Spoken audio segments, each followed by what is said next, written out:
Hey, now. Gilbert Gottfried's here.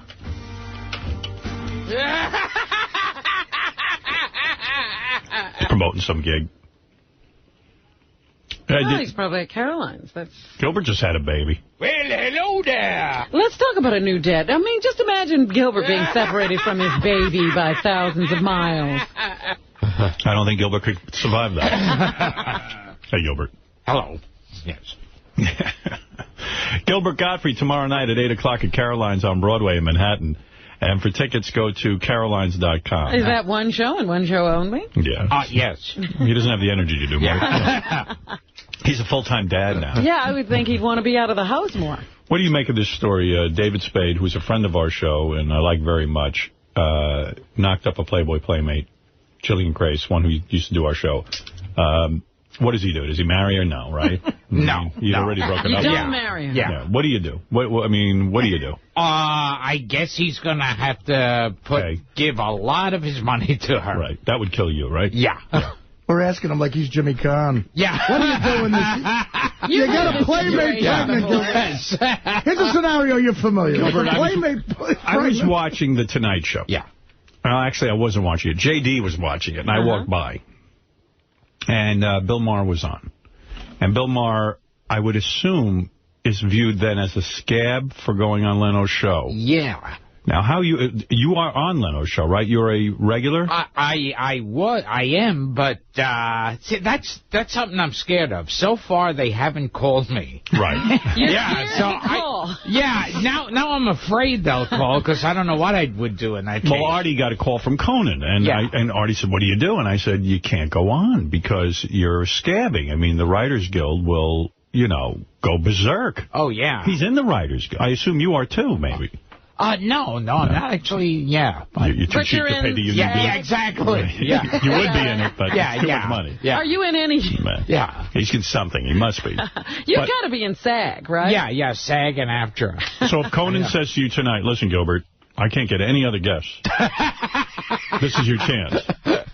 Would you go on? Yeah, no, it's never like, well, I have Tom Cruise or you. And we really want you. So let's say Conan's really desperate. Yeah. You need to. No, would you do the Conan O'Brien show? I guess I'd have to say no. No, right. Yeah. It would hurt you, but you'd have to say yeah. Actually, Gilbert, you're in Equity, too. Didn't you play Stanley in Streetcar? At the Lunfontaine? Now, Bill Maher went on The Tonight Show. I don't know if you guys heard this, but J.D. gave me a clip, and people were yelling stuff out from the audience. I'm assuming it's because of the writer's strike. Is that right? Yeah, I'm assuming that. You want to hear how he handled it, Gilbert, or you don't care? Yeah, no. You do care. Yeah, sure. You're curious. Yeah, I'm sure Bill Maher went, you're really smart people, thanks. Oh, great.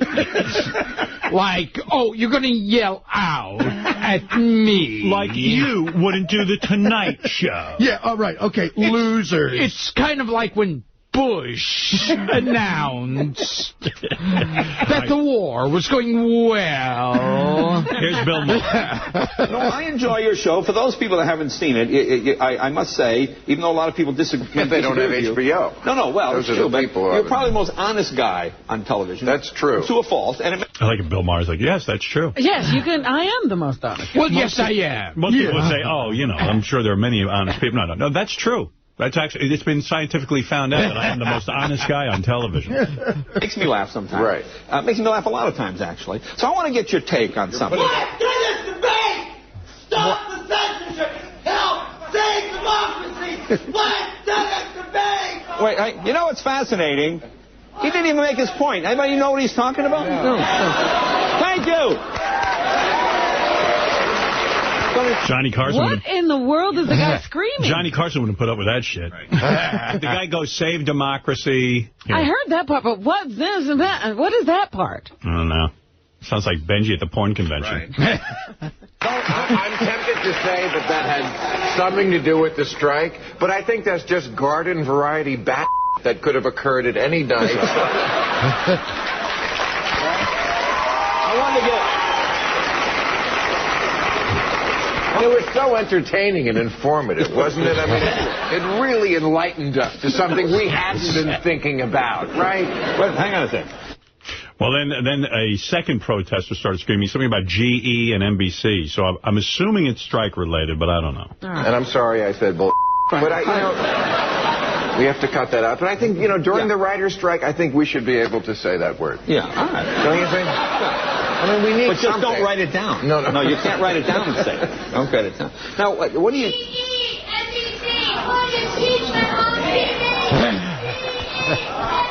I'm telling you. Be right back, right after this. Bill Maher, ladies and gentlemen. Hey, I'll be right back. These aren't strike-related. I don't know. They sound more political. I don't know. But then they quickly recovered. I guess they had everyone evicted. They got rid of the entire audience? Including Bill Maher. And then Bill got right back to kissing Jay's ass about how great it is that Jay can write this entire monologue all by himself. And I'm like, I don't buy that for a minute. You think Jay's writing that whole monologue by himself? Yeah, I don't know. I haven't watched either show since. I think I've watched about 5 minutes. You have a TV, both though. shows. Yes. Yeah. I think it's him and Stuttering John writing it. Yeah. Yes. Look, I was funny. I was in your makeup room, and your guy, who I love, said to me, I said, that was some monologue Jay did. And he said, well, some of this stuff, it just writes itself. And I said, you know what, Bob? Even a joke doesn't write itself. Right. And we've established I can say that word during the strike, right? Yeah. But you are virtually the only person I know who could do that. Who could write an entire monologue by himself. Well, no, No, Jay, don't be modest. It's true. Because... Superman. You don't give him a big head about it. Yeah, suck more dick. Because Dick Cheney could never write a joke. Do you think Jay is writing that whole monologue by himself every single night, 5 nights a week? Oh, yeah. He's writing a monologue. He sits by a typewriter with Osama bin Laden and the whole Taliban. Ariana Huffington. But, No, I don't know. That's something it's weird, because he has the same stand-up act for... He purposely never did a special because you don't want to, blow his act. He does the same act, I think, that he's been doing for, 25 years. I hate comics who do that. Why would anyone do that? Gilbert, you never indicate that he can't write so spontaneously. Gilbert, you never update your act at all, right? I'm still doing jokes about Agnew. No, but I mean, you always have the same act, and when's the last time you updated it? Yeah, I don't remember. You don't? Yeah. Are you just lazy, or you can't think of new jokes? Yeah. Do you even add anything new? Yeah, I say come early and hear the new joke. Yeah. Know any great new Groucho observations? Gilbert's act is so funny. It really is. It doesn't need updating. It's timeless. Why would you change Genius? Although on Gilbert's website, he does make new jokes, because I was on there, and you claim that you are the person who got Britney Spears' sister, Jamie Lynn Spears, pregnant. Oh, yes. Yeah. Now, what's that all about? Yeah, I didn't pull out in time. Right. You say that, and then you say that Hannah Montana gave you STDs? Oh, yes. Now, can you say something like that? Are you joking, I assume? Well, with Hannah Montana, there was that whole rumor that was popular that she got knocked up and was keeping the baby. That was like a big internet rumor. So you went on the internet. So I went in and admitted to it. I see. Yes. So you didn't hear from her father, Billy Ray Cyrus? Oh, yeah. He wasn't angry with you for saying that? I would imagine he'd be very upset. Gilbert doesn't write new jokes because he's too cheap to buy a pen. That's what somebody told me. I did I did the show Hannah Montana. Did you really? Yeah. Did you enjoy doing it? Sure, why not? Anyone will hire me. And you're paid just scale for something like that, or do they give you a special rate because you're Gilbert Gottfried? No, it's the Disney Channel, so... I did something so fascinating, to me anyway. I don't know if Gilbert will find it fascinating, but you know how everyone who has a baby now, celebrities when they have a baby, the paparazzi are so desperate to get that first picture of the baby, any picture of a baby. Yeah. And so I said to Gary, call the guy from Wire Image. That's the place where they sell all the pictures to. I said, find out what Gilbert's baby, if we could get a picture of Gilbert's baby, if Gilbert was wheeling the baby down the street, right. like the what paparazzi. What would that picture be worth? So the guy was like, oh. He goes, well, any picture. of a celebrity's kid, is worth something. He says, for example, we're in a frenzy to get Nicole Richie's baby, the one that's about to be born. Was born. Nicole Richie? Is she as talented as Gilbert? It's crazy. But the fact of the matter is, all of the paparazzi, if they get a picture of that baby, they say it could be worth anywhere from a minimum of $25,000 to $1 million. You don't know. They said, for example, we're dying now. The other one that they can't wait is Christina Aguilera is going to have a baby. Right. And they can't wait for Halle Berry's baby. And J-Lo's having a baby. J-Lo's twins. She's having twins? Yes. So we said, but what about Gilbert Gottfried? So the guy goes, well, it is worth something. Okay, he goes, I'm going to say... lunch. No, he says, listen to this, Gilbert, because I know Gilbert's going to go buy a camera. Yes. He said, I think it would be $1,000 to $1,500. So I said, that much? I was happy for you, because I know no one... You thought it had no value at all. I thought it had zero value. So there it is. The guy saying Wire Image would buy a picture of your kid for $1,000. I'm going to get $1,500. $1,500 possibly. I'm going to get a $5 disposable camera. Why not? Away. I mean, Gilbert's going to have 11 more kids. Yeah. Just figured it out. It's 11 grand. I can't believe Gilbert doesn't have a new half hour on his kid. It's like God. to be a parent. You don't like when comedians do that. Oh, God, that's the worst. Where's your B movie? Have you made any funny observations about being a parent, or is there anything that's come into your mind while you've been parenting now for, almost a year? Yeah. Yes. Has your baby achieved a year? Let's see, has it been 7 months? Okay. Yes. Good to be. It is, yes. Why would he take new baby jokes and bump his great Mork and Mindy bit? Mork and Mindy bit's a winner. But, no, you haven't been sitting around the house changing a diaper and said, this is interesting, I'd have to move aside my Tanya Harding riff. Right. Do you think Jay Leno has a group of writers working for him undercover who are, in a sense, scabbing? That would be a great scandal if it ever came out, but I don't know. I don't know if he'd risk it. I see. So you say he's writing that all by himself. It's a tough one. I don't know if he'd risk it. I always think, though, too, like they say now because of the strike, they have the reality shows, and those have writers on them. Yeah. Of course. Yeah. They're not real. Right. Yeah. There's scenarios have to be written. Things, ideas have to be written, even stuff for the announcer to say. I mean, it all has to be written. And I love how it's just accepted. Well, it's a reality show. There are no writers there. Yeah, that's okay. Yeah. Meanwhile, they employ writers. Yeah. Written by people. Unbelievable. So, what can I tell you? Gilbert is here tomorrow night at 8 o'clock at Caroline's on Broadway in Manhattan, and you can go to carolines.com. And if you do want to purchase Gilbert Gottfried's Dirty Jokes, go to gilbertgottfried.com. Now, here's something Gilbert doesn't know, and be prepared to laugh. Yeah. We found out that on Friday, Fa-fa-fooey, Baba Booey. Yes. You know what Fa-fa-fooey means? Yeah. Fa-fa-fooey means Baba Booey. I never knew this. Yeah. Baba Booey, that's Baba Booey. Yeah. Right, yeah. Fa-fa-fooey. Baba Booey. That's right. Baba Booey, Fa-fa-fooey. Baba Booey, that's Baba Booey. That's right. Baba Booey. All right. Fa-fa-fooey. Yes. Baba Booey.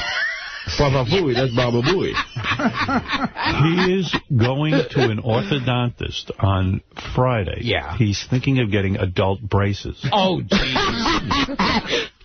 Oh, my God. Now, that's got to be shocking to you, right? I mean, is it worth... I mean, he's got big teeth. We know that. Yeah. But, I mean, at this point, to change his appearance, he's married. He has children. I mean, what is the point? It's kind of like Barbara Streisand getting a nose job at this point. Why bother? Yeah. So you're shocked to hear this. Yeah, I love those adult braces, though. Like, when it's always so sad when an adult having that. What makes you sad about that? I don't know. There's something very weird. First of all, you can always see it up close. Right. Absolutely. Yes.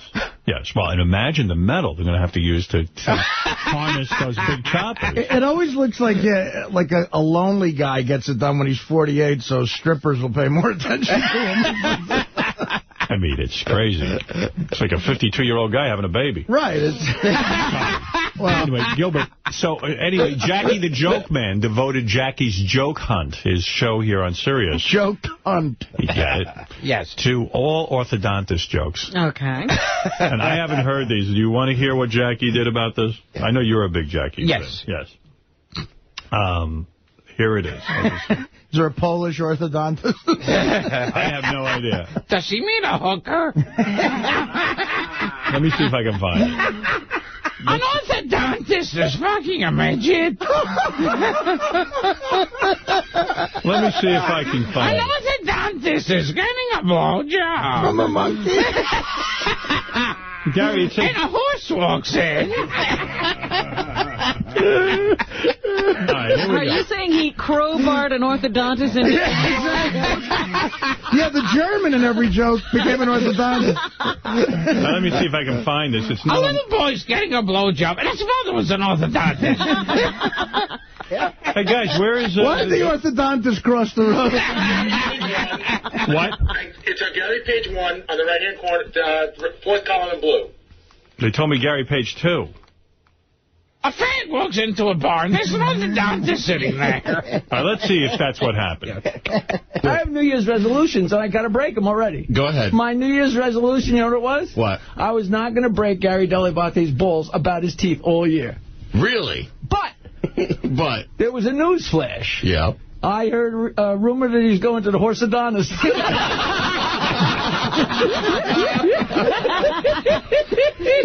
believe it's true.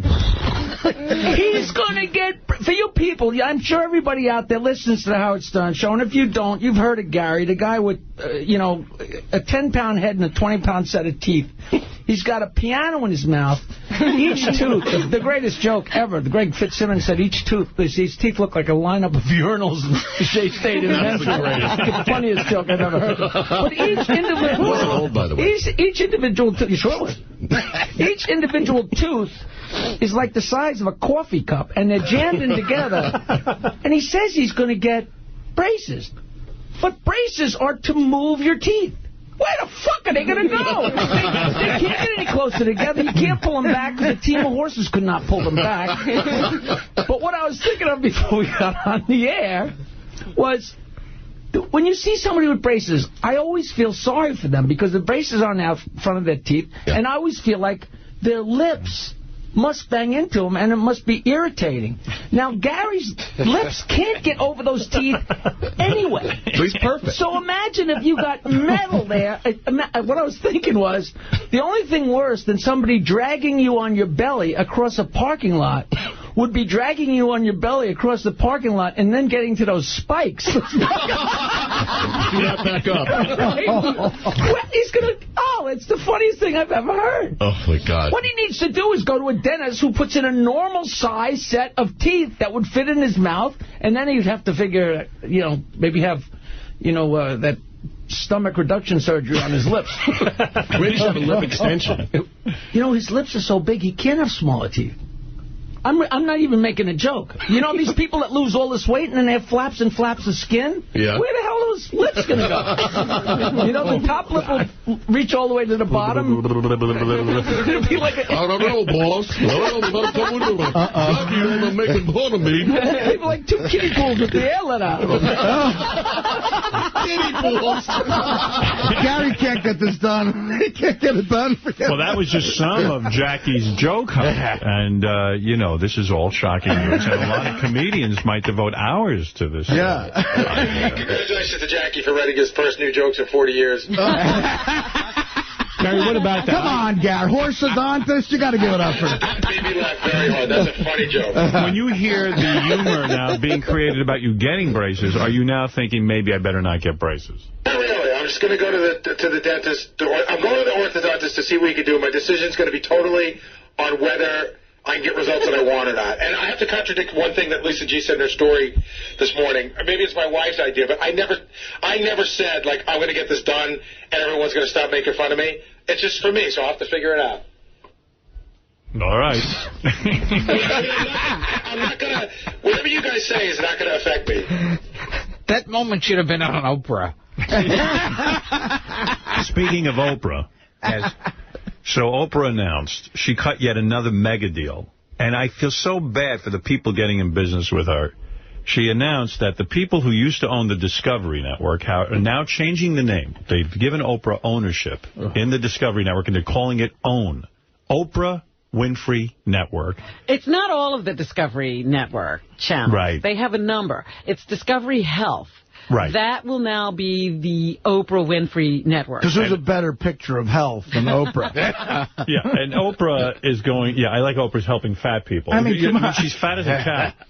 The fact of the matter is that Oprah Winfrey, you saw how much energy she put into this deal with XM where she got her own channel. She put zero energy in, as I predicted, and I see it did nothing for XM except waste their money. And I don't think this woman is going to be sitting there running a television network. They essentially bought her name. Yes, and she says right away, you will not see me on the network. Right. And that what they did was they took 50% interest in her web space page, or web account, whatever that is, web page, Oprah.com, which I guess generates some sort of money. But she gets the lion's share. She's going to own a television network. With 70 million people outlets. If zero people watch it, it's worth a lot of money. But I guarantee you she'll put zero energy into it. She doesn't put any energy into any of that shit. She does that TV show, and that's it. Well, she does, she just produced a movie with Denzel Washington. I don't care what she does. I think I don't like it. Her with the network is going to be like those actresses who came up with their own fragrance. Right. Yeah. That's right. Diamonds by Elizabeth Taylor. Yeah, you think Elizabeth Taylor sat in a lab and figured out how to make that smell? Absolutely. No. Yeah, like Britney Spears is working on different chemicals. Paris Hilton. Yes. Are you turned on by Britney Spears in the sense that, okay, not that you would marry her, but crazy she's a breathing chick. woman? Crazy And you chick. could possibly get her, yeah. Running around, no panties all the time, spreading her legs, gets out of cars, likes to show her vagina. They got a report now that says she was in a store the other day and just walked out naked. Yeah. She forgot her clothes. And I know women think that's disgusting, that we could actually say, gee, that's exciting, but wouldn't it be fun to have sex with her? Oh, yeah. Right. You would like that. Well, the funny thing is, years ago when she looked really hot, you knew you couldn't have sex with her. Right. It was like she was too...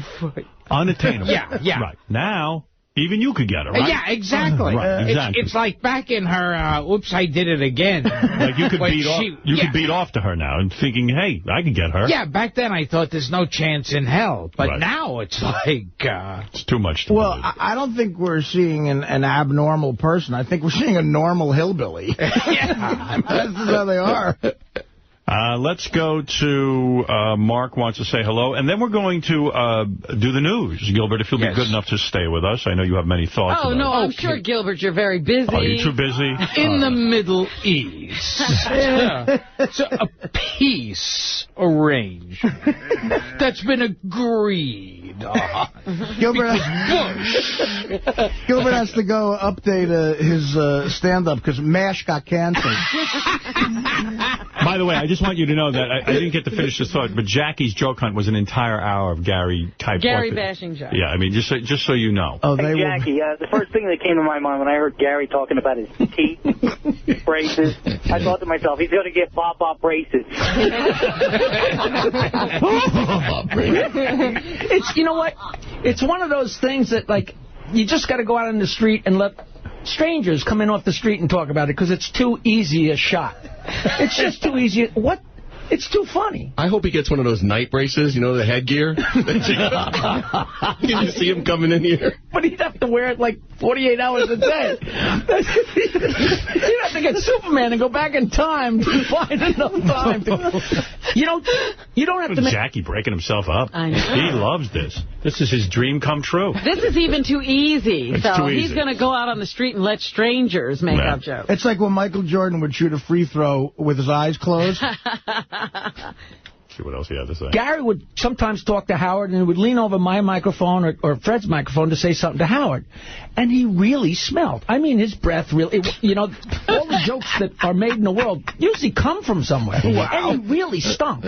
And to the point where we'd be doing commercial. He'd be out of the room and somebody say, did anybody notice that? Because he smoked like crazy, too. He ate like crazy, but he smoked like crazy. Does anybody notice how rank his breath is? Everybody's like, yeah. And it's like, you going to tell him? I'm not going to. Somebody got to tell him. And I don't know whether it went on for a couple of weeks or a couple of months, but nobody addressed it. And then, like everything else on that show, eventually it kind of somehow came out on the air. And of course, Howard... Jackie just goes and goes about Gary's teeth and breath. You know, Gary was his favorite subject even on this show. I mean, listen to this. It's just refueling like you've never heard. Yeah. Gary's getting bashed all over again. He has new life. Do you hear the pure joy in his voice? Oh, I mean, I haven't heard this guy worked up like this in a long time. He's been pretty depressed. Listen to him. Much more comfortable talking about it when he's, behind the dials. And all of a sudden it became a whole thing. And, of course, Gary thought we were all fooling around. And then, and then he started asking us individually, taking polls off the air, like, I know you guys are saying that I stink, but do I stink? And I'm like, whoa, get that. Oh, my God. He's got a whole... I mean, at this point, it's wild, right? What this has really brought on. Yeah, he's just... verbose. All that goofing went on, when Gary was younger and stuff, but now, he's older, he's a producer. He has children. Sort of made his mark. Now it's all coming back because of this braces announcement. John Boy, go ahead quickly. Yes, you're on with Gilbert Gottfried tomorrow night at 8 o'clock at Caroline's. What is this, an echo? Echo. What happened? Echo. Not from me, right? Yeah, from your phone. What do you got us on speaker? No, it can't be from me. I'm on a hard line. Huh? No, something just changed. Yeah. Okay, it wasn't me. What did you do differently? Nothing. It's not me because I know better. I'm on a hard line with a headband holding the phone to my ear. All right, go ahead. I not dare wear a headset. I was wondering, since we're never going to get to hear what it sounds like when Robin and Jim fuck, maybe Fred should go home and tape himself fucking his wife with his excellent Jimmy impression. No, Fred has tape of Robin and Jimmy have sex. Go ahead and play that tape right now, Fred. Immediately, please.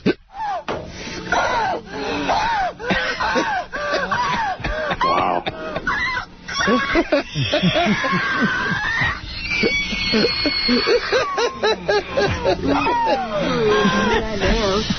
See? I had no idea Jim was so good in bed. Well, he's very good. Very good. Really knows how to... That impression is amazing. It's right up there with your Grandma Castrio.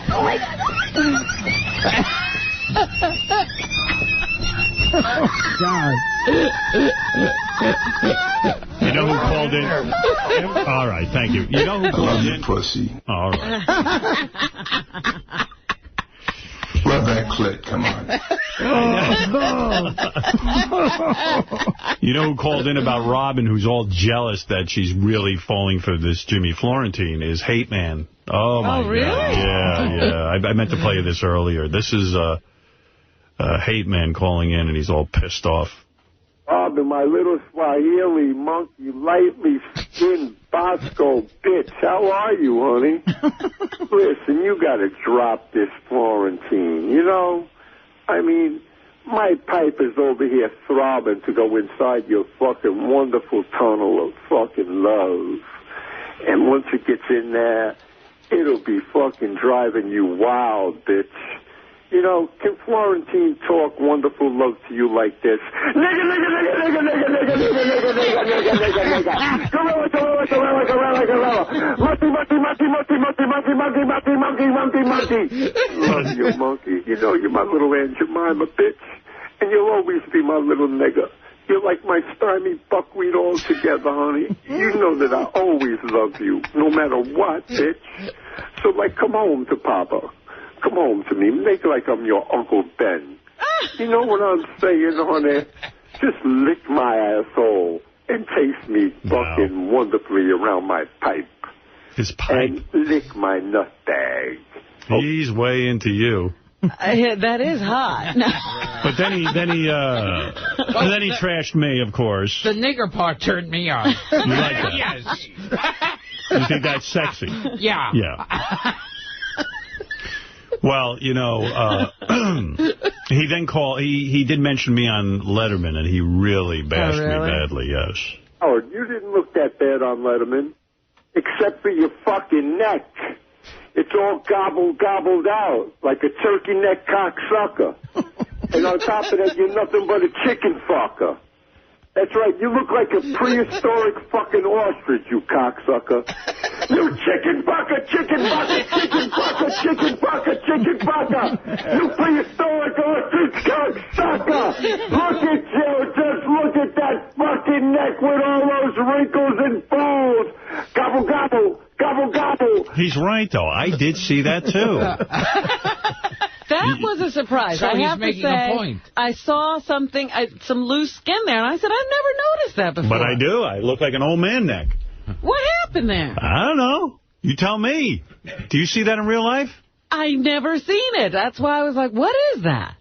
I don't know. I'm falling apart. I want to know who that guy's neighbors are like trying to have dinner and they hear him, gobble, gobble, nigga, nigga, gobble, gobble, nigga, nigga.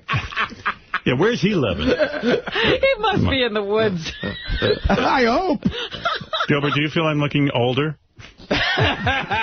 You and Gilbert really have aged well. Yeah. Yes, yeah. We get better looking. Yeah, I've really held on to my looks over the years. Gilbert, how old are you? Gilbert's in his 50s. Yeah. I don't know where exactly. I don't know if you're younger than me or older than me. I think you're somewhere around my age. Yeah. Right? Were you born 1954 as well? 55. 55. Yeah. All right. So you're a spring chicken. Yes. That's right. He's younger than I am by a whole year. Wow. He's like my kid brother. Yeah. That's good. You don't want to be one of those guys who claims you're 30 years old now, but you know every reference to every Laurel and Hardy movie. like how old is David Brenner now, according to himself? He says 60, but I think he's 82. He lies quite a bit about his age. Could he be 70, Brenner? Yeah. Really? Yeah.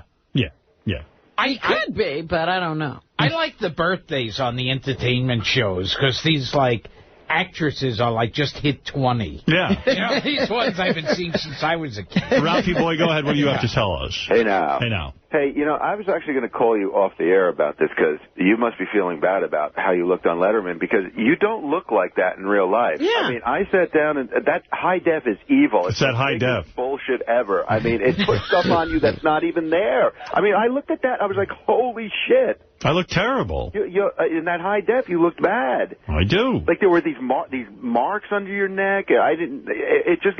But you don't look like that in real life. I do though. Listen. How can the camera make up stuff? Well, it intensifies everything and makes it darkens dark and lightens light, and it makes it pop out. Yeah, well, listen, it's nice of you to say, but I think... No, really. You're believing what you saw. Yeah, this is the same bullshit I hand Gilbert after his appearances. My uncle Tony called me up and said, God, Alice Cooper was funny on Letterman. Ian, you're on the air. Hey, guys, how you doing? Hey, now. It was a great show last night, man. I'll tell you. I don't know if you... Oh, this is Jackie's co-host, Ian, yes. Yeah. Yes. A whole show devoted to orthodontist jokes. The orthodontic cunt. There you go. Thank you, Ian. Yeah. Good show. There was a guy, I don't know if you have the clip there, but last night he called in, I think, with the funniest joke of the night. He said that he advises Gary's orthodontist not to go through with the procedure because he could be brought up on charges. It's illegal to harvest ivory in most countries. That's pretty good. And then we were talking about collecting his teeth and doing scrimshaw on him. Oh, my God. That breathes new life. Well, there it is. Hey, thanks, Ian. Ian from Jackie's Joke Hunt. All right, guys. All right, there you go. Tonight on 101, of course, Steve the Intern Show. He's your host. Tonight, new interns pick the meanest Stern Show staff members, and the female interns discuss the idea of Gary's braces. So again, it's providing material for all the shows on the channels. Now, someone says this is a tape of you tag teaming Jim Florentine and Bob Levy at the same time. Oh, shit. Hold on. Let me I didn't know anybody knew that had happened. Oh, my God. Oh, my God. Oh, my God. Oh, my God. Dick from my fucking home. Oh, will you motherfuckers please come in my fucking mouth? Damn. Can I taste your juice? Shit. Please come in my mouth. My ass is warm the fuck out. Good for you. Oh, my God. Wow. Can I taste your juice? My ass is warm the fuck out. That's the funniest clip ever. Crazy Alice trashes Robin. Alice is mad at you. Can you motherfuckers come in my mouth? Hot Wheel, I know y'all going to be off Monday. I don't know why, for some fucking Martin Luther King birthday. Blacks never done nothing for me, so I don't feel good about bringing up the history of black people. I just want to let you know, I just saw the phone that fat-ass, cheating, lost weight, lesbian Robin had. She had a phone in her hand look like mine. I'm going to change it because I don't want nothing like her. I don't even want to be in her race, but I got no choice. So I just want to let you know she's a two-faced black jigaboo, jigaboo bitch. I say jigaboo. That's what I feel about her. She heard me on the show, and then she told her to talk about me with those fucking queer, gay out, and old berry-faced rap. So I'm going to change my phone. I just saw her black ass with the same phone I had. Only thing is just another color. What is she talking about right now? When did I talk about her? I don't recall. Well, what is she criticizing? She has the same hair as you? No, the phone. She has the same phone, a cell phone. Oh. She saw when my phone was ringing, I guess they showed the phone, and she has the same one, only a different color, and she doesn't even want a phone like mine. Wow. She does not. She doesn't want to be in my race, but she doesn't have any say. You know, Howard, for Martin Luther King Day, Here's your phone, Robin, yes. For Martin Luther King Day, we should just play on a loop that tape of that girl going, "Come on, you motherfuckers, please come in my mouth." Oh, my God, oh, my God, oh, my God. Oh, my God, this dick's in my fucking hole. Oh, will you motherfuckers please come in my fucking mouth? Damn. Can I take some juice? Shit. Please come in my mouth. My ass just blow the fuck out. The Howard Stern Show recognizes Martin Luther King. All right, Gilbert Gottfried, tomorrow night at 8 o'clock at Caroline's in Broadway, Manhattan. Please, Robin, turn off your phone. For tickets, go to carolines.com to purchase Gilbert Gottfried's Dirty Jokes. Go to gilbertgottfried.com. Little break, come back. Let's hear from Steve Langford. Let's listen to John Hine. Let's hear Robin, and, of course, more from Gilbert right after these words. Get up every morning with a heart on, 'cause I'm horny. Grab my Vaseline and then get busy. Then I hear a voice I love. I grab my cock and start to rub and sneak up Robin with those big brown titties. I dream of tickling Robin's clitoris every day. Tickling Robin's clitoris. I'm not gay. Tickling Robin's clitoris. She's real tight. Tickling Robin's clitoris. I jack off all the time. Oh, yeah! Boy, he loves you. I had no idea, Gilbert. He sounds like Bachman Turner Overdrive. Tickling Robin's clitoris. Come on, Gilbert. Tickling Robin's clitoris. All right. Tickling Robin's clitoris. I jack off all the time. Tickling Robin's How many clitoris. takes, Gilbert, to do something like that? That's a tough song to sing. That was an amazing one. You got a nice voice, I'll tell you. Yeah. It's very different when you sing. You sound different. All right, Robin, we got to get right to it. Gilbert Gottfried's here. He's excited because he finally got that big booking at Caroline's, 8 o'clock. One big show tomorrow night, and everyone is going to be there, Gilbert. I know it. I know everyone's going to turn out for this. It's his last performance ever. Oh. He's retiring. Is that right? That's right. Yes, it's the last one. I better get over there. And my brand new joke DVD. Yeah. I have a new one. Oh, this is new. No. It's just that old. The same old. It's the new print of the old one. Yes. GilbertGottfried.com. That's exploding. I know. That's very exciting. Everyone's into the .com. They went back to the master and re-recorded? Yes. Cleaned up. The color's been touched up on the cover of it. So, Robin, I'm going to bring in Steve from the news department, of course. Oh, please do. Steve Langford, of course, from Howard 100 News. Steve Langford has a huge penis. What do you got for us, Steve? Just some of the stories we're working on in the Howard 100 newsroom. Secret Santa, Rotten Robin. Robin Quiver's cruel reaction to the wind chimes that Ryan from the tapes department got her for Christmas. It has Ryan's mother speaking out. Oh, dear. Telling Howard 100 News when she first heard about her son's humiliation at the hands of Robin, she was so angry she cried. Oh. Telling Shuley she just thought how rotten Robin could be to be that nasty about it. She could be a lot more rotten if she wanted to be. Trust me. She's right. I'm rotten. What else? Also today, Bees in Our Time. Paramount Pictures and DreamWorks reportedly settling a trademark infringement case with Howard's cousin, Richie Gerber. Is that right? Really? The Give Bees a Chance tagline for Richie's Bee-Ceuticals company, curiously ending up in promos for the animated film Bee-Movie. Details of the reported settlement with Bee-Ceuticals not disclosed. I wonder what he got. Yeah, but you got a couple of bucks, huh? It sounds like. Yeah. All right, what else? And Artie Lang, such a smooth operator with the women. A classic picture of Artie in Vegas over the weekend, snapped by the guys at TMZ.com. Artie just sitting there, his mouth open, his tongue out, apparently salivating at the sight of a scantily clad cocktail waitress. I saw that picture of Artie in Vegas. Very, very nice. Did you see it, Artie? No, I want to see it. You're in some club where a woman's just in, like, bra and panties serving you drinks, and you're, like, your tongue's out of your head, and you look like you're in love. Maybe it's one of the chicks I banged. Who knows? That's, you know where that is? That's at that place, Liquidity, in the Luxor. They just have chicks dressed like that dancing in front of you all night. Jesus. And I look like a homeless plumber. Boy, Gilbert hasn't gotten... You don't cheat on your wife, right? No. No. And I have so many opportunities, God. Is it that? I mean, Caroline's, I'm sure they all line up after. Yeah.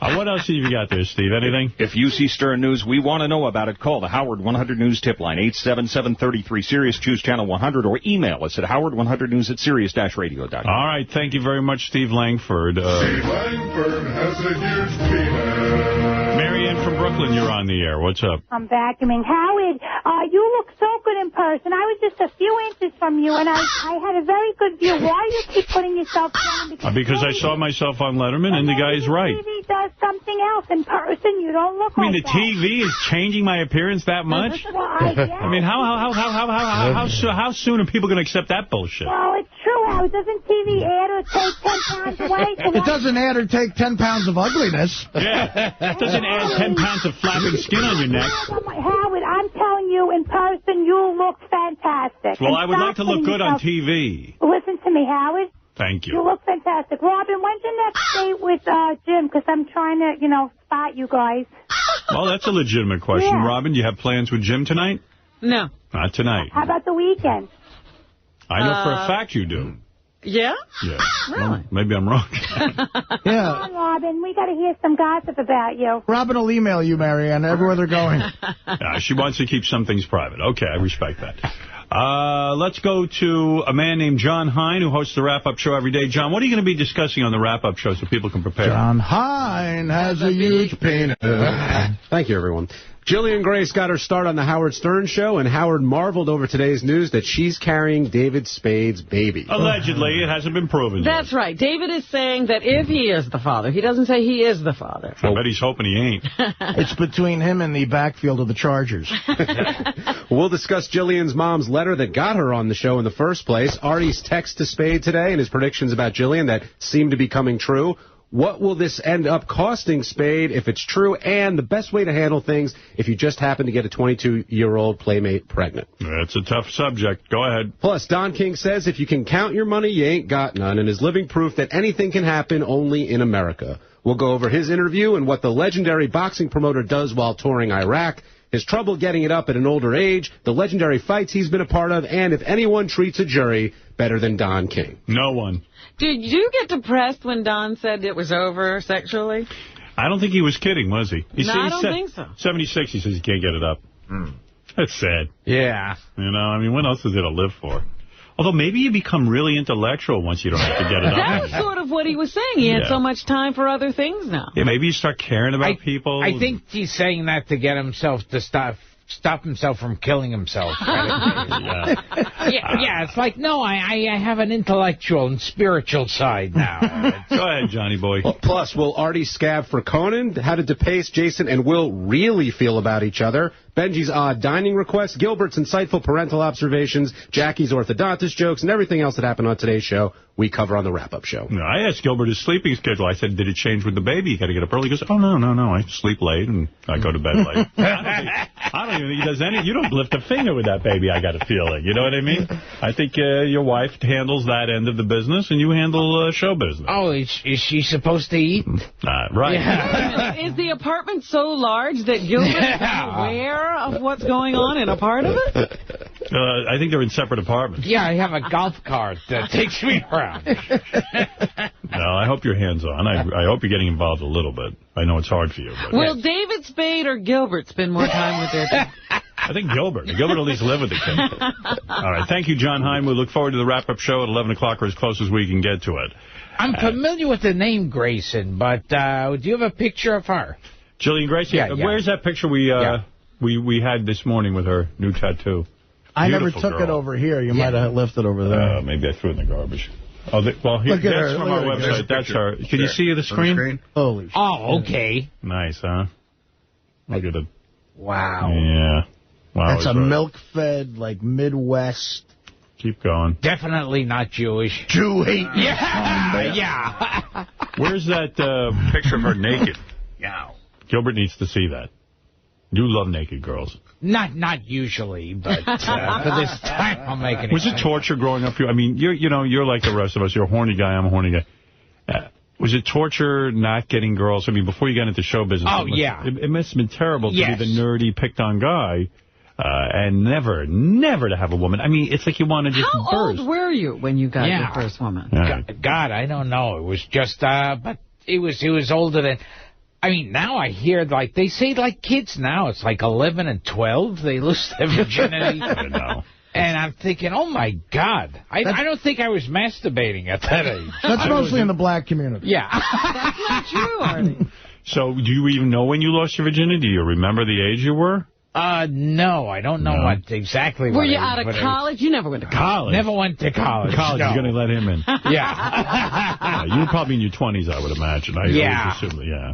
Wow. That's a late bloomer. Yeah. But boy, oh boy, you probably masturbated a million times. Oh, yeah. Yes. And you made up for lost time at some point, you know. You banged all the women you wanted. Oh, yeah. Yes, I was like David Spade. For 2 months when Aladdin was in theaters. Like a young Warren Beatty. Let me see if I can find that naked. Oh, I can't find the naked picture. I don't know. They're not bringing it. It's been out now. Okay, thank you. It's extraordinary. Gilbert needs to see it so he can comment. You know, print out a couple, guy. I'd like to take You're one taking home. it home. Yeah, I'm going to take one home. I'm going to put Just Shoot Me on and face fuck Jillian. You know, I got a letter from the guy who produces Survivor, Mark Burnett. And he said, Howard, I want you to learn about the health hazards about microwaves. Well, here, let Gilbert look at the picture first. Oh, okay. How's that? Oh, my God. Yeah. Let me see that picture. Is that the same one I saw? No, that's a different one. Oh, wait, let me see. Yeah. Oh, yeah. Jesus. That's the one. You know, she sort of looks like Jenna Jameson there with those eyes, you know? 22, Gilbert. I could see why he stammering. Yeah, I could see why he'd do that without a condom. Yeah. Yeah. You now know how it happened. Yeah.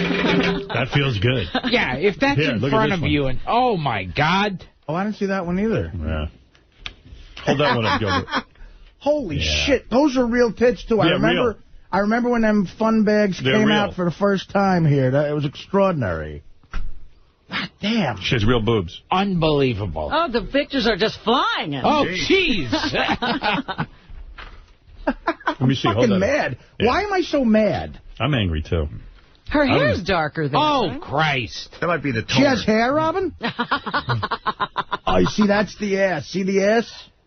Paulie Shore and David's fucking fuck you guys. And now you're pissed at David's. I want to go back to being a longshoreman. This wasn't. You know what? It wasn't worth it. You're right. I might as fucking well.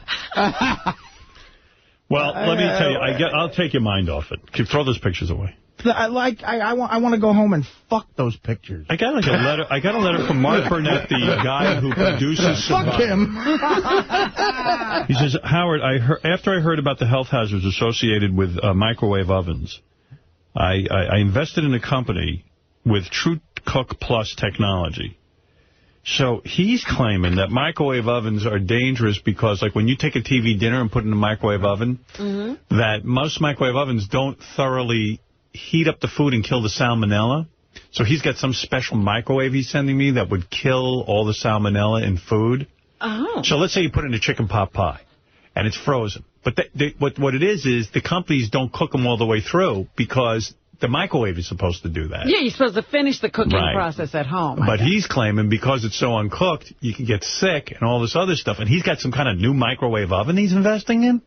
Oh, I was going to say, why is he sending it to you? Because he's got a piece of the company. Yeah. Oh, all right. I thought he was just being a nice guy. He was up front and he disclosed that. Yeah, yeah, he's saying, I want you to, this is a company I invested in because this is something I want people to get involved in. This one has to cause brain cancer. What does it do that the other microwave doesn't? And how does it do it? I'm not sure. Your But chicken is fully cooked, but you're HIV positive. But all I know is I'm getting the microwave in the mail. You are? I'm getting an oven. No, you already have it. It's in Tracy's office. Yeah? Tracy's using it. And what does it do? I don't know. It's just that, first of all, we get the microwave first without the letter. Explanation. So the microwave's sitting there for a week. We know it's from Mark Burnett, but we don't know why. And then the letter came yesterday. Yeah. So what does it look like? I think if I read the article, the microwave cooks at some sort of temperature that kills bacteria that most microwaves don't do. But what does it look like? Does it look like a regular microwave? Yeah, it looks just like a microwave. How do you tell the difference? I don't know. But evidently you can detect when things are thoroughly cooked so you don't get sick. Like the center of the pot pie always is cold or could be cold yeah. because or not properly cooked. I don't know. I use the microwave for reheating. This is the guy who feeds cockroaches to people on his show. You know.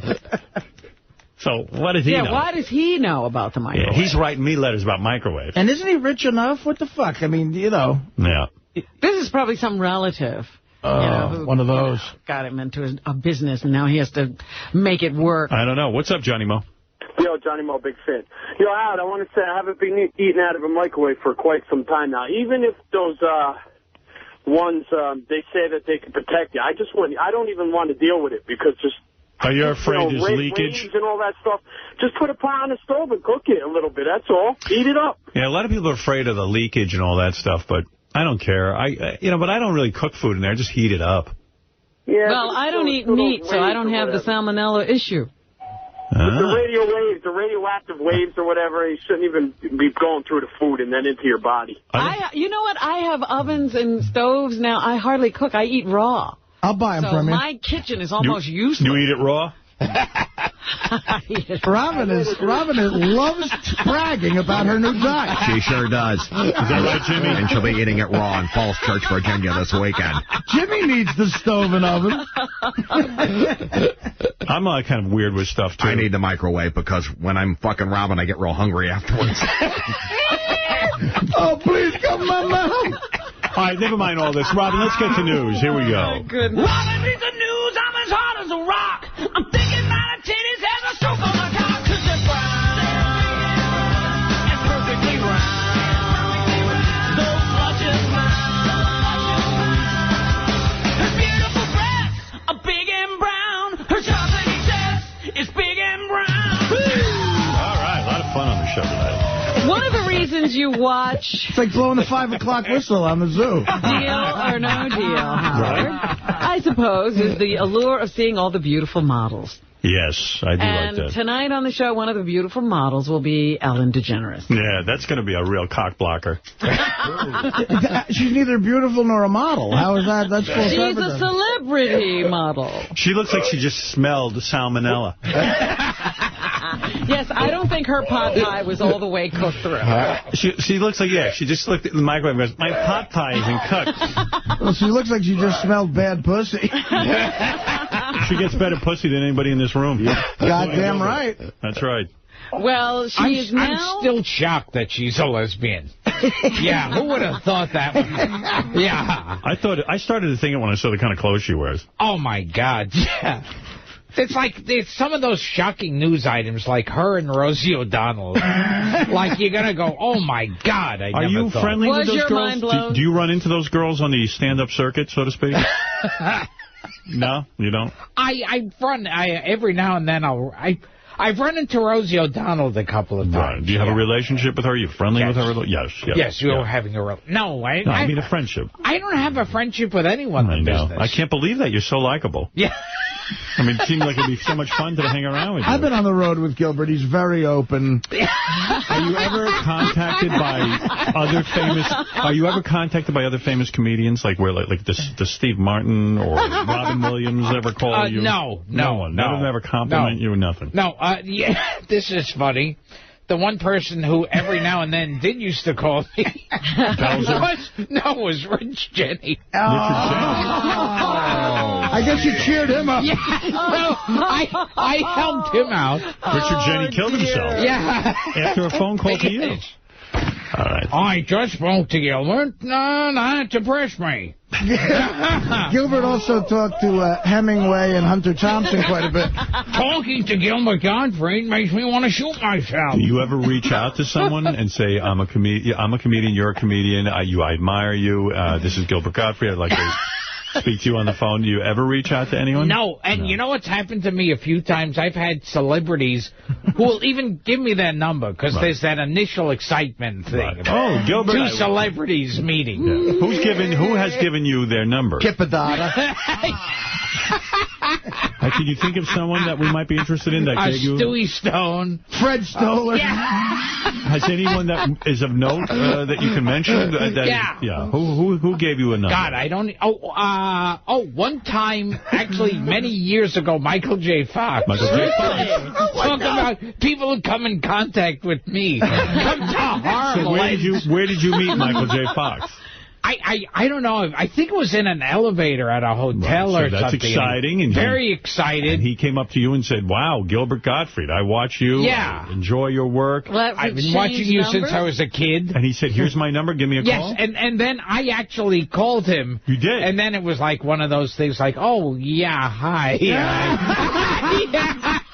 You're not good at small talk, are you? No, it was one of those things where you realize that it's kind of like, you know, when you meet a girl and she'll give you her number and you're all excited and you call her up and she's like, oh, you know, like she didn't really think you were going to call. So. Right. It's you. Gilbert, I'm not going to mention the celebrity, but I was around Gilbert once, and he gave a celebrity his phone number, and they turned him down. They said, I wouldn't take it. No, thank you. I don't want it. I don't want your number.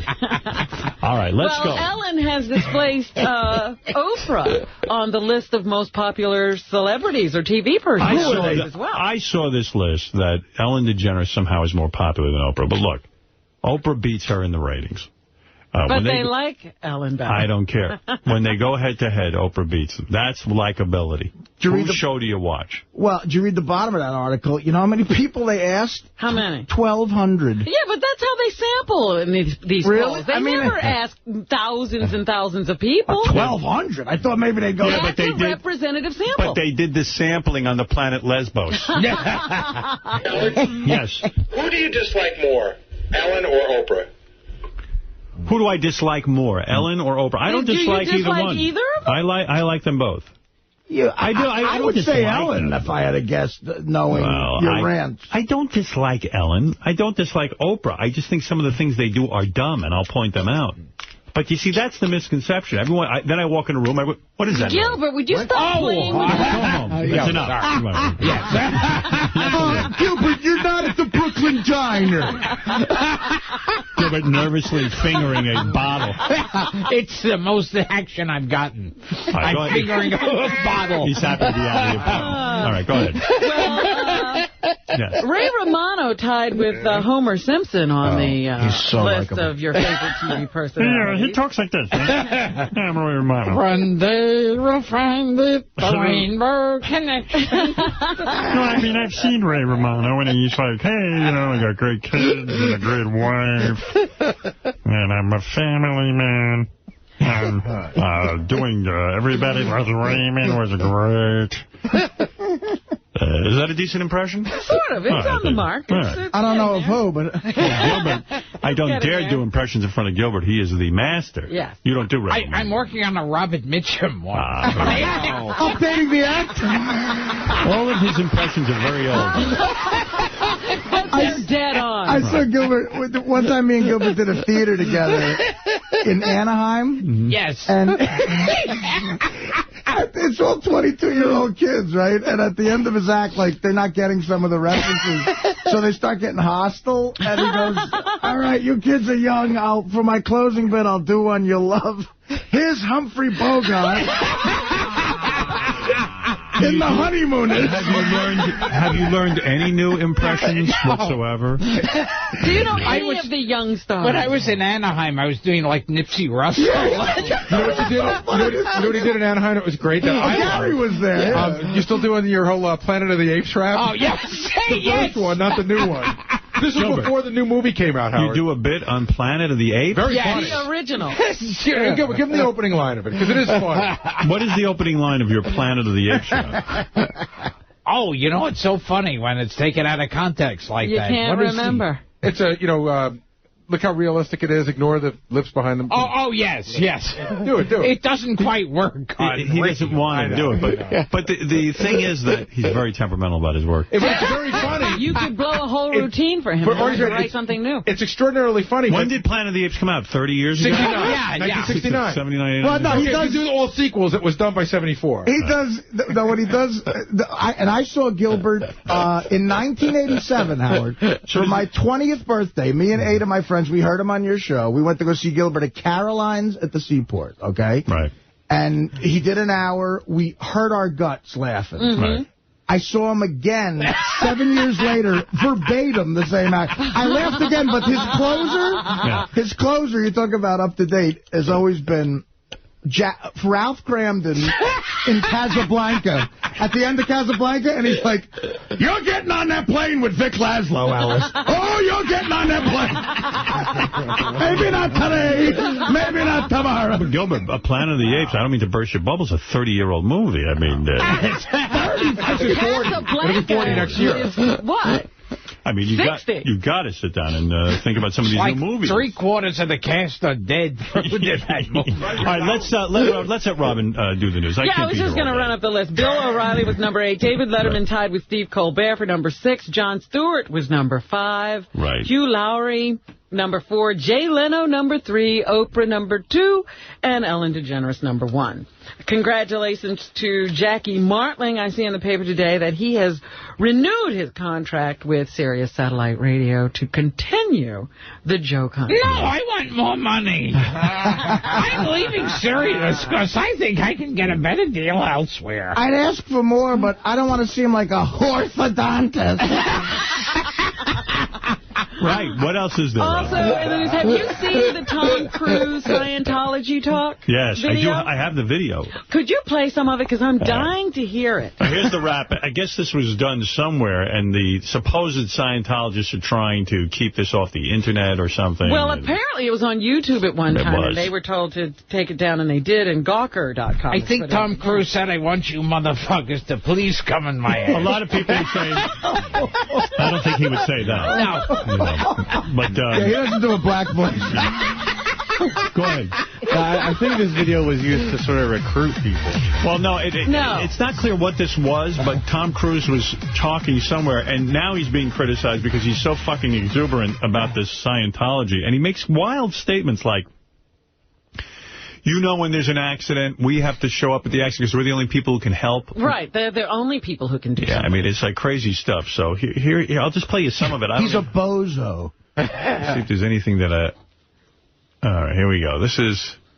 It's a privilege to be a Scientologist. I think it's a privilege to call yourself a Scientologist, and it's something that you have to earn. And because a Scientologist does, he or she has the ability to create new and better realities and improve conditions. Being Scientologist, you look at someone and you know absolutely that you can help them. So for me, it really is KSW, and it's just like, it's something that I don't... Some joker put that music in behind it. I was going to say, they didn't really do it. But what is KSW? I don't know. You could get a bucket of chicken there. Yes. I don't know. I don't really know what's going on here, and I know people are saying he's acting crazy. What's KSW? I think it's like Keep Scientology Working or something. But that music was put in by the Scientology people. Oh, was it? Yeah. What's the best clip? Do you know where he sounds the craziest? Because I didn't think he sounded that crazy. You know what? There's one, he's talking about SPs. I forget what that stands for. I don't have the whole... It's like socially oppressives or something like that. He lets out like this weird laughter or something. They're suppressive people. Yeah. All right, here's Tom Cruise saying he can't even go on vacation because he's got so much to do. I wish the world was a different place. I'd like to go on vacation and go and romp and play and just do that. You know what I mean? I mean, that's what I want it to be, okay? That's how I would, you know, there's times I'd like to do that, but I can't, because I know.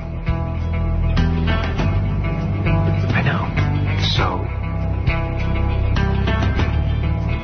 he's crazy. You know, yeah. You know, I have to do something about it. It's not,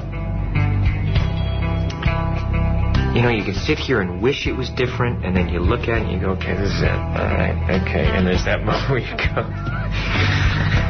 you know, I have to do something, don't I? Yeah, I really have to do it because I can't live with myself if I don't. And that really is it. I don't care if someone thinks it's hard or easy. It's either helping and contributing everything you can, or you're not. Boy, L. Ron Hubbard never could have believed that he'd find someone as whacked out as Tom Cruise. I mean, listen to that. But even the way he's talking is crazy. Wow, he's lost You know, like how he expresses himself is very crazy. It's KSW, which is, I looked it up, it's Keep Sucking Wang. And do you have the one on SPs? Because apparently he cackles in that. All right, I have that. I mean, if you're a Scientologist, you see life, you see things the way they are. In all its glory, you know, all of its complexity. And the more you know as a Scientologist, you don't become overwhelmed by it. And, I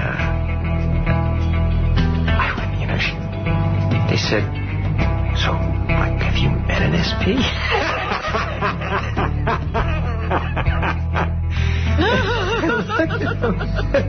You know, and I thought, what a beautiful thing, because maybe one day it'll be like that. You know what I'm saying? Maybe one day it will be, wow, SPs, like, they'll just read about those in the history books, you know? The thing is, I just go through that tech, and it's not how to run from an SP. It's PTSSP, how to shatter suppression, confront shatter suppression. You apply it, it's like, boom. Because they don't come up to me and do that. They won't do it to me.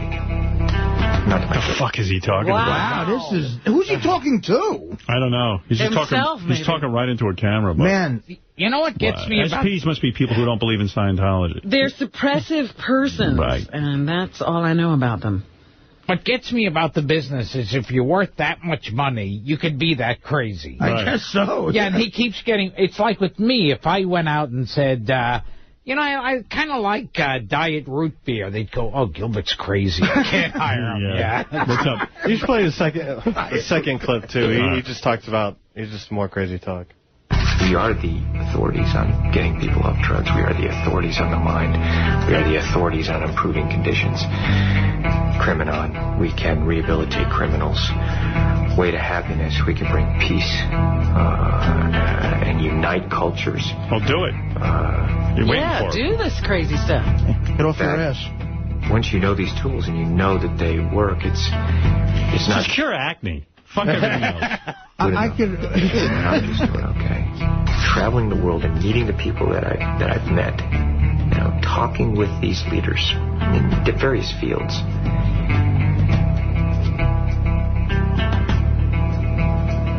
They want help, and they are depending on people who know and who can be effective and do it. And that's us. That is our responsibility to do that. It is the time now. Now is the time, okay?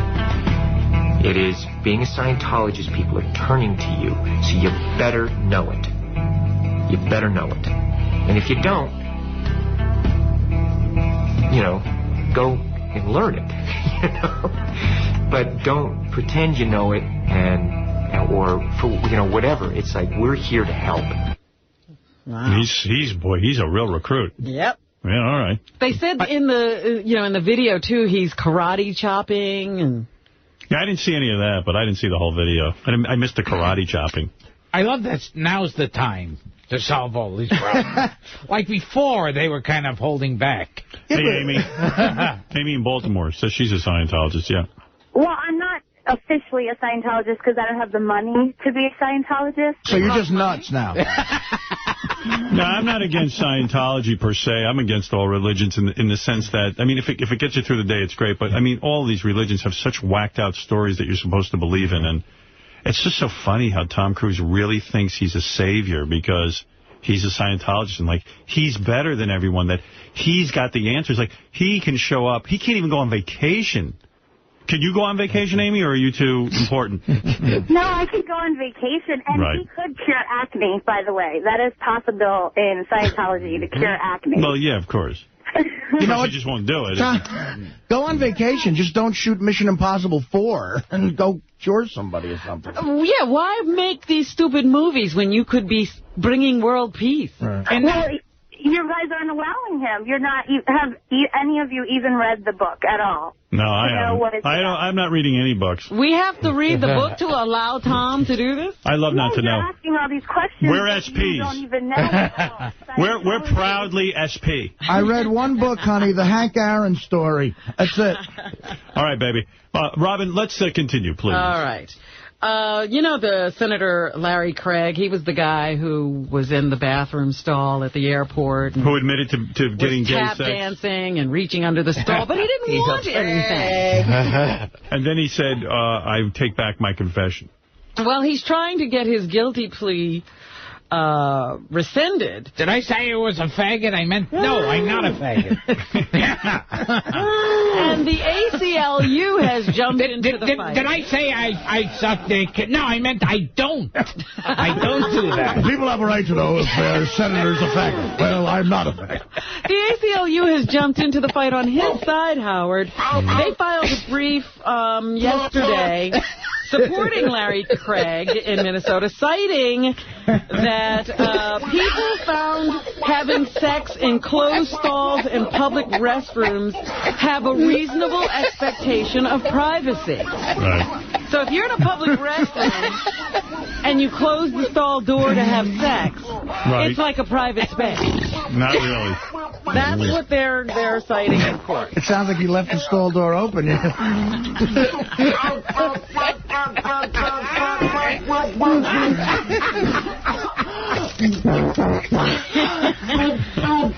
What's one of the first... Yes, Rob. What's one of the first hires you make? One of the first tires? Hires you make when you're thinking of a children's birthday party. Well, first you have to think food, Robin. You have to... No, I'm talking about when you get to the entertainment. Entertainment, you have to get a clown that's a pedophile.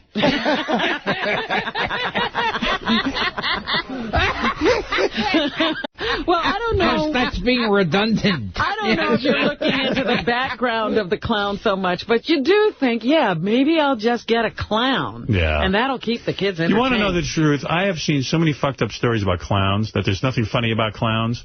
The clowns mostly behind that paint are really sad people. Not all of them, but, you know, So I was always leery of the clown birthday party. I always rented a costume, got in the costume, and walked around the house. And for a few minutes, and then the kid gets scared, and you go back and you go in your regular clothes. And that's the end of it. You know well, what's... listen to this, and this is, and has anyone ever laughed at a clown? No. This is probably going to hurt the clown business. Uh-oh, don't say it, Robin. No. A new study has found that children don't like clowns. They don't. They're scared of them. And even older kids are scared of them. The study reported in the Nursing Standard magazine found that all of the 250 patients aged between 4 and 16 they quizzed disliked the use of clowns. 100%. Has anybody ever, like a rich guy, try to hire you to be Aladdin's parrot at a kid's party? Or leave a message for their kid on the phone? That'll make headlines. Yeah. That'll be good. That's never happened for you? No. I'm sorry. You know, it's actually cheaper and quicker is if you go gather up a bunch of pedophiles and see if one of them happens to do clown work. But yet, no one has ever laughed at a clown. They're scary. What's to laugh at? Not bozo, nothing. Yeah. If they were really funny, they'd be doing stand-up. Yeah. Right, go ahead, Robin, please. Hungarian scientists are working on computer software analyzing dog barks that could allow people to better recognize dogs' basic emotions. Really? Let's waste our time on that. Well, it's a level of communication. I think Tom Cruise is working on that. Tom Cruise can talk to dogs. Yes. He doesn't need anybody to interpret. Well, the time is right. They are working and testing software which distinguishes the emotional reaction of 14 dogs of the Hungarian Moody herding breed to 6 situations: when the dog is alone, when it sees a ball, it fights, it plays, it encounters a stranger, or it goes for a walk. And then they're thinking that people will be able to get this, and then they'll be able to understand their dogs. So what does that bark mean? Well, like that bark right there means, man, fuck you! It means my ass smells so good. All right, thank you. My dog's a little sad today. Who gives a shit? Some sad news in the world of Hollywood. Brad Renfro, a young, up-and-coming actor at one time, when he appeared in the movie The Client, was found dead in his apartment. He just gave me his number.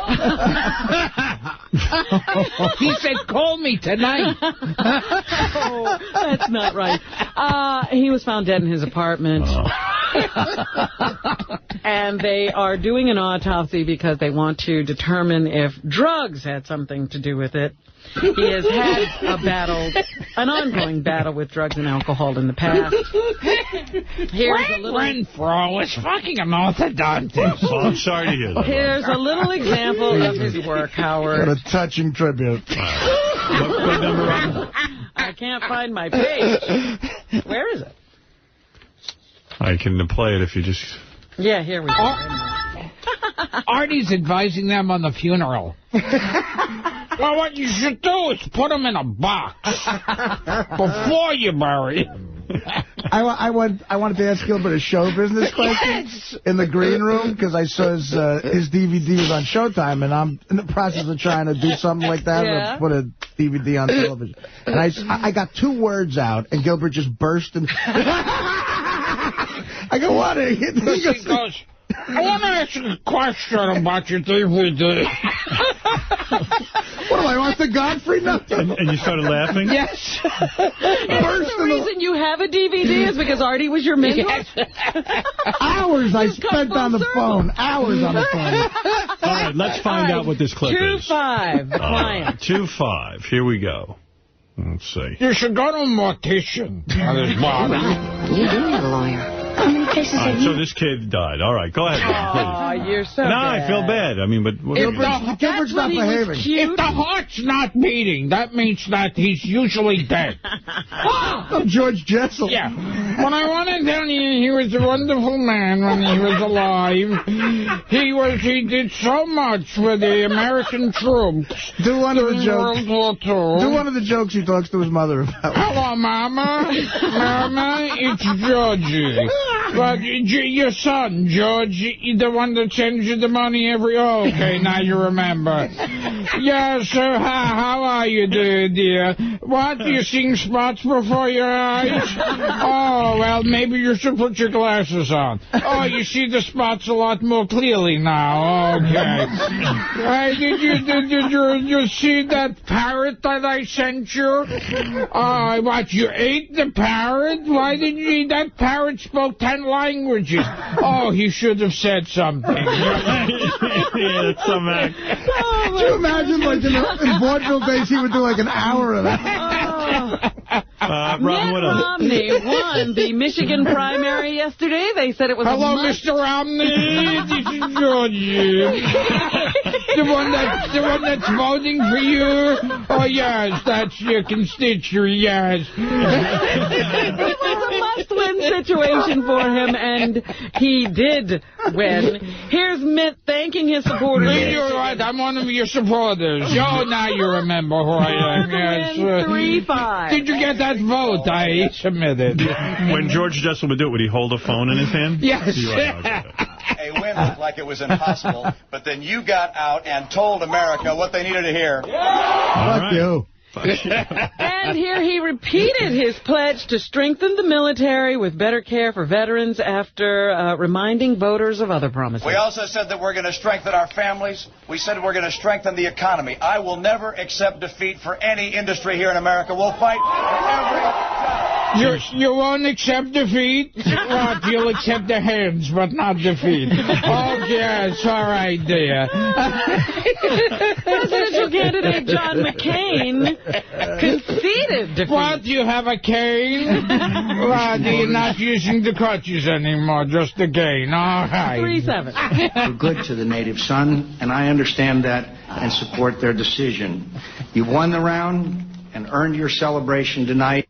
Right. So you got the round, nothing square tying. People, because George Jessel's 100 years ago, people don't remember how funny he looked, too. Like he was just a mess, and he had a big general's outfit on, and big medals, and Toastmaster General. And he was one of those people who was born like 80 years old. The Casey Stengel. Former Arkansas Governor Mike Huckabee says he believes he's still the front runner in the Republican race, even after coming in third. What, is your name Huckabee? Yes. Did you ever Huckabee? No, but you work on them. Okay. We need to prove that electing a president is not just about how much money a candidate has. It's about whether he can lead this country and reflect. Well, guess what? It is about how much money you have, and you don't have any, so you're going to lose. All right, what else? He also still says, you know, he can tell he's the front runner for a reason. 3-9. All right. As my pastor used to tell me as a little kid, when you're getting kicked in the behind, it proves you're still out front. What did your pastor say about getting fucked in the behind? And he explains what he feels is the heart, come in my mouth. heart and soul of America. We're a great nation because of ordinary people who don't expect a whole lot, don't even want to be the lead story on the 6 o'clock news or care about being on the front page. And folks, I'm going to tell you something. I've been on the front page and I've been the lead story before, and it's not all it's cracked up to be anyway. Tough guy. So, Howard, how do you feel about cloned meat? I like it.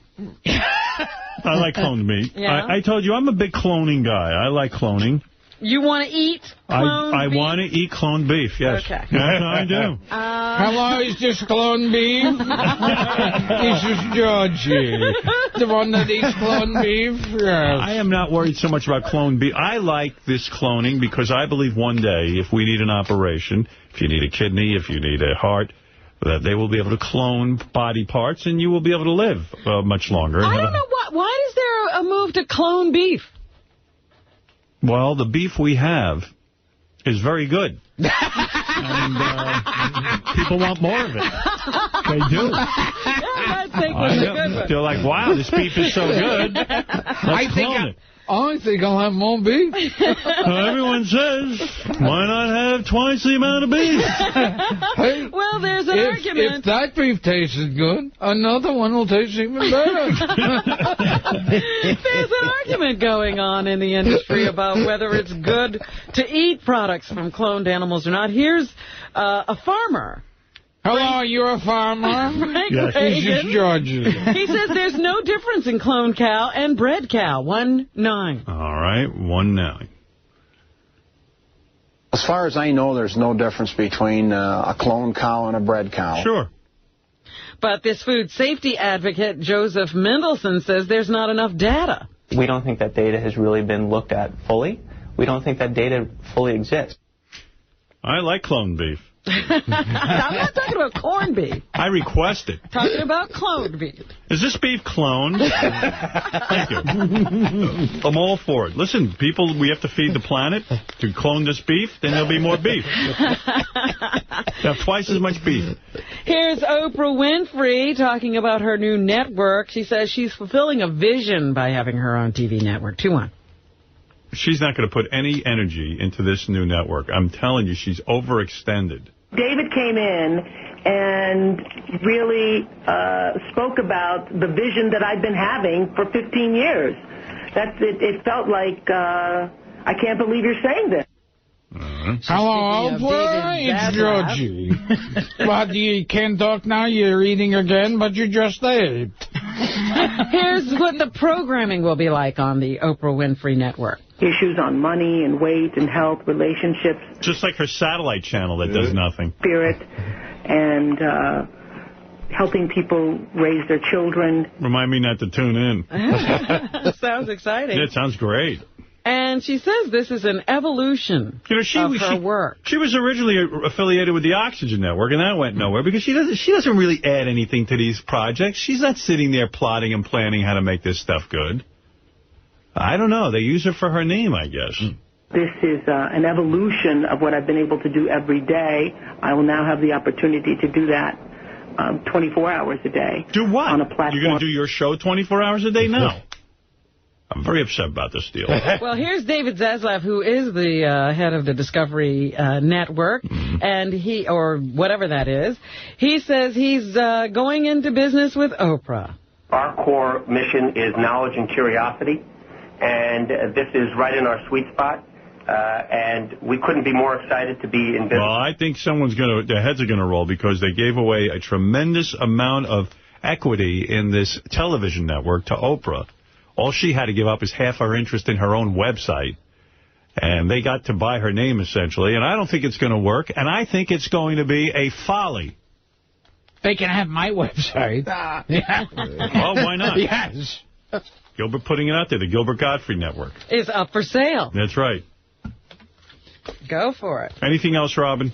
Yes, the writer's strike continues to plague the Hollywood industry. They are saying now that because the networks have started to cancel contracts with some of the writers as a result of the 11-week strike, that means the final episodes of a number of the series that we've come to know and love will not be happening this season and could put in jeopardy the series for the next season. Holy mackerel! When it comes to Zach, Gilbert's still honoring the 1979 strike. A whole new generation of people are starting to learn of this Georgie Jessel through Gilbert.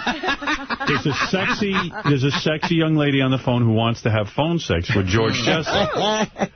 Mystery woman, hello. Alexander. Hello. Can you pick? Can you pick up the phone, darling? Yes, it is. Can you pick up the phone, darling? All right. I think she's on another phone. Hello? Hey, put it on there. All right. Wendy? Yes, Howard? Okay, you're on with George Jessel. Go ahead. You can have phone sex with it. Hey. Hi, hello. Do you want to fuck me? Yeah. Are you wet? Stay out of trouble. I think she's babysitting. The baby sounds smarter than the baby. Right, Does your baby want to talk? In the background, you can hear a baby trying to fit in a blender. Well, I hung up on her because Mr. Jessel, you asked her if she was wet, and she didn't even answer. You wet. All right, Robin, anything else? Yes, and the other award shows are now wondering what they're going to do as well. Right. Here is the ARISS president, Neil Portnow, who says the Grammys will go on with or without the writers. We can make this work regardless, but I'm very hopeful that this is settled because we love our writers and they bring an extra added and important element. But we'll have a Grammy program this year. Well, you need celebrities to show up. I don't know that they would cross the picket line. Not everyone is as gracious as Gilbert in crossing picket line. and that funny patter that the celebrities have was written. That's right. Yeah. Here's Portnow again. He says the Grammys don't need writers. The reality is we're really a music show. In 3.5 hours, the vast majority of the time is musical appearances. Well, but will the musicians show up or will they honor the writers? See, that's the thing. You don't know. Are the musicians in any kind of union at all? No, but they might respect the fact that a strike is going on. They might. Here's the WGA West president, Patrick Verone, who says writers can work for the NAACP Image Awards. The Writers Guild West Board of Directors voted to enter into an interim agreement permitting the performance of writing services for the 39th annual NAACP Image Awards. So they will have writers. We're just on strike against white people. But yes. Don't expect writers to reach a deal with the Grammys. Okay, Patrick Verone again. I wouldn't be optimistic. What's important to us is that we get a contract, and if CBS wants to come to the bargaining table and bargain a contract with us the way so many of the independent companies have, including David Letterman, who works for CBS, that's probably the quickest and easiest way for them to get the Grammys on the air. All right. Eva Longoria says she can relate to Jessica Simpson's problems dating an athlete, 211. I definitely got the flack at the beginning, and you know, just like Jessica Simpson's getting with the Tony Romo situation of, you know, distracting him. I was definitely blamed. If Tony had a bad game, I was blamed. If Tony had a good game, I was blamed. If Tony was hurt, I was blamed. I mean, it's definitely a hump you have to overcome, and once you get past that, it's fine. Oh, boy, she doesn't shut up. boy, but I have a headache with her. Anything else, American Idol started up again, and we'll be continuing tonight. How about that American Idol, Gilbert? Huh? Why, how about that American Idol? They're wild, aren't they? Yes. Here is a clip of Angela Martin Here's singing. Joey Hesitant, everybody. Just want you boys to see what you're fighting for. 3-2. All right, 3-2. This is, who is this? Angela Martin. Oh, Angela Martin. Is that good-looking chick? I don't know. Oh. Like a fool, I went to stay too long. Now I'm wondering if your love is strong. Ooh, baby, here I am, signed, sealed, delivered. I'm yours. And then she screamed out, I want you motherfuckers to please come in my mouth. That girl, I remember her story. She worked on a cruise ship, and Simon felt that she was a little shticky. He voted against her, but the other two let her in. So she went to Hollywood. She did. Here's Joey Catalano. This is the guy who lost 250 pounds, I think. Really? And he got in. Sunday morning, rain is falling. Still some colors share some skin.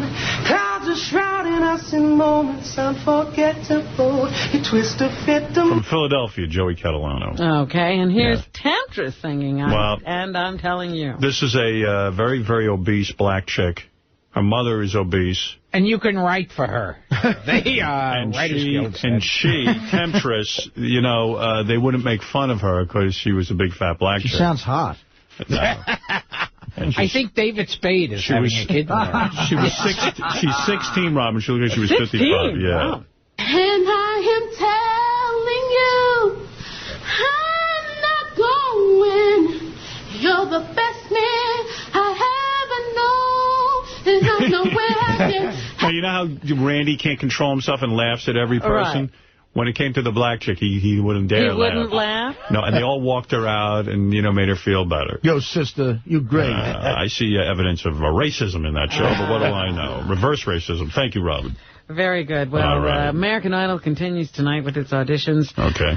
There's good news and bad news for fans of High School Musical.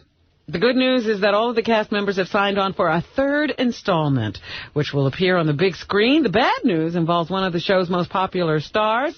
According to E! Online, Zac Efron was hospitalized yesterday for an emergency appendectomy. Mr. Jessel, you sing, don't you? You've sung for 4 presidents. Yes, sir. There's some dark and stormy night. You are terrific. Yes, On American Idol today, you would sing what if you had to visit? I sing several songs that the Blackies sing. Yeah. I do all the songs that all of the popular Blackie hits. Now, what do? You do a lot of patriotic music when you go on? A lot of patriotic. God bless America. When that I love everybody. What about the rumors about you and Mamie Eisenhower having an affair? There's a rumor that I knocked up Mamie Eisenhower, but my lawyer has asked me to keep quiet about it. It was at the Playboy Mansion. But when Mamie Eisenhower's there, she said that she had a hysterectomy, and I didn't have to wear a condom. What is your favorite song to sing? Well, I have several favorite songs to sing. There's the Battle Hymn of the Republic. Right, you like that. Yes, very enjoyable. Do you like the Star Spangled Banner, or do you think it's too hard to sing? Oh, say, can you see by the dancer we light? That's nice. I like that. That's a good song. That's a very... That's our national anthem. Yes. You feel good about this country. I feel very good about the country and everyone who's fighting for the country.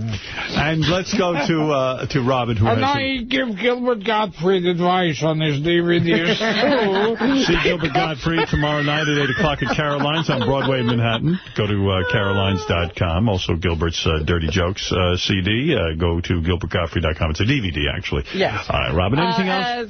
CD and DVD. Oh, okay. You could put a CD in the DVD if you want. I was the one who advised Eddie Cantor to make a DVD of Goody Goody. And how's that go? Goody Goody. You let's say you want to put you down on your knees. Goody Goody. Do you do the hokey pokey? You do the hokey pokey and you spin yourself around. That's what it's all about. All right. See, and when Eddie, my dear friend Eddie Cantor, I said you make it. He had a big hit song, didn't he, Eddie Cantor? Wasn't it Mammy? Mammy, yeah. Jolson was. I said, Mammy, my little Mammy, the sun shines east, the sun shines west, but I know where the sun shines best. Mammy. There's a girl on the phone who wants to have phone sex with you, Mr. Jessel. Yes. Hello? Hello? Yes. Now, here he is. Wendy, if you're going to have phone sex, pay attention. Okay. And he would roll. Right down the river, he would roll. He started to give her, he would kiss her now and then. Does Mr. Jessel's she voice... would tell him more. Does Mr. Jessel's voice get you excited? You sound sexy. You sound sexy, see? You sound sexy. Oh, God. Do you want to suck at my big mom? Can I put my penis in your mouth? All right, Wendy, thank you. Yes, as I was saying, Howard, the American Idol contestants never disappear. Lakeisha Jones from American Idol will be featured in the Broadway. Please come in my motherfucking ass. Color Purple. Wow. Yeah. So. All right. And your friend B.B. Winans is going in. Yes. B.B. Winans, we opened at the Coconut Grill. Yeah. My ass is motherfucking whacked out.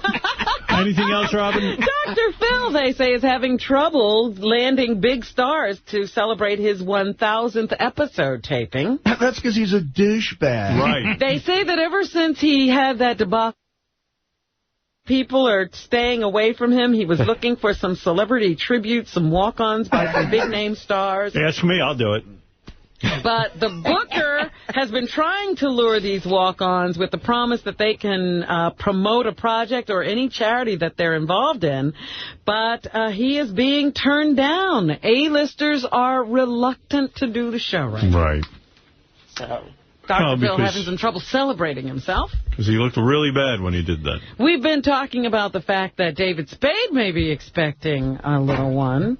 Well, an announcement has been made by Matthew McConaughey on his website that he and his Brazilian model girlfriend are expecting a baby. Oh, that's nice. Well, I thought Spade got him pregnant. McConaughey wrote that the couple is wowed by the miracle of creation and this gift from God. See, this is the tack that I think David Spade should be taking. Yeah, that should be his press release. Excuse me, are you having sex with Matthew McConaughey? Oh, no. All right, Robin, anything else? And what's your name? Sue.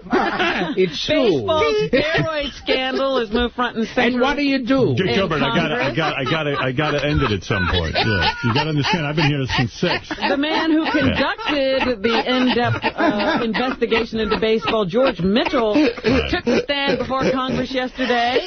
What did he say? And he said that although some players decided to use performance-enhancing drugs, they weren't the only cause of the problem. 1-1. The players who illegally use performance-enhancing substances are responsible for their actions.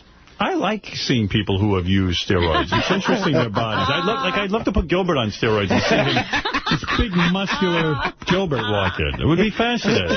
I'd look just like Carrot Top. That's right. He's on steroids. That's how he can do a full 15-minute set.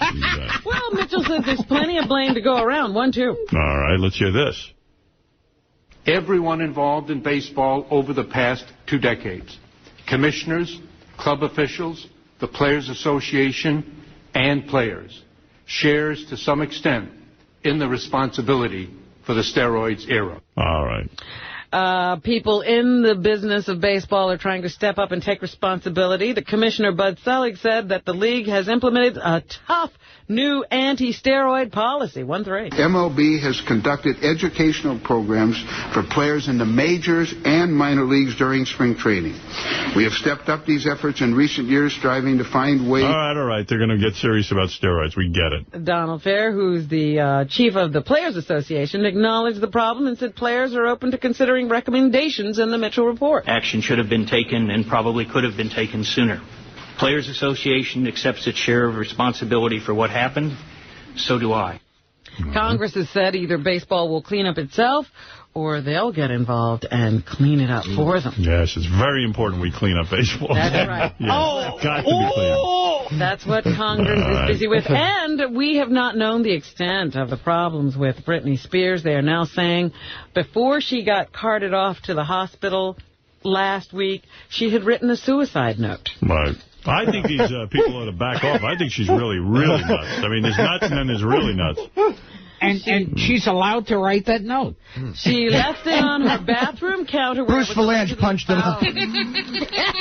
They say the letter was very sad. It was filled with reasons why she shouldn't live. I'll just put some jokes in the beginning, honey. It just drags in the middle. So I'll just put in some jokes in the beginning. And I think this whole middle portion you could cut out. It's not needed. The part that your life is meaningless, I mean, it's good. But I think it just needs like a little joke. Just help smooth this suicide. Helped her out with that. Including lines from poems about death. She said in it she was sorry for never making her life what everyone else wanted. She mentioned how lonely and unfair life could be, how peaceful death seems, and how your mind would finally be at ease. That's what I'm saying. See that you could do a whole 5 minutes on how your mind will be at peace when you're dead. Because, you are dead after all, and your mind's not working. So we could do a whole 5 minutes. You could do a riff on that. Public adventure, as you said earlier. She showed up in, was leaving a clothing store completely naked without remembering her clothes. Right, that's hot. I love you, pussy. Still having problems. I wonder what Paul Lynde would think of Britney Spears' problems. Oh, my goodness. You see Britney walking around, Mr. Lynde, naked? Oh, she's naked. She's going to kill herself. And that's what If I ever saw a naked girl, I'd kill myself. You don't like that, do you? Wow. You don't like vagina? It looks ugly? Oh, goodness. It's disgusting. It's not your thing. All right, listen. Thank you, Paul Lynde. Thank you, Mr. Jessel. And we will see you hopefully soon. Teacher Bob. Teacher Bob. See Gilbert Gottfried tomorrow night at 8 o'clock at Caroline's in Broadway, Manhattan. It's going to be a great show. And also Carolines.com for tickets. And also to purchase Gilbert Gottfried's Dirty Jokes, go to GilbertGottfried.com. Good luck to you, Gilbert. Sounds like things are really great. See his scathing riff on Birth of a Nation.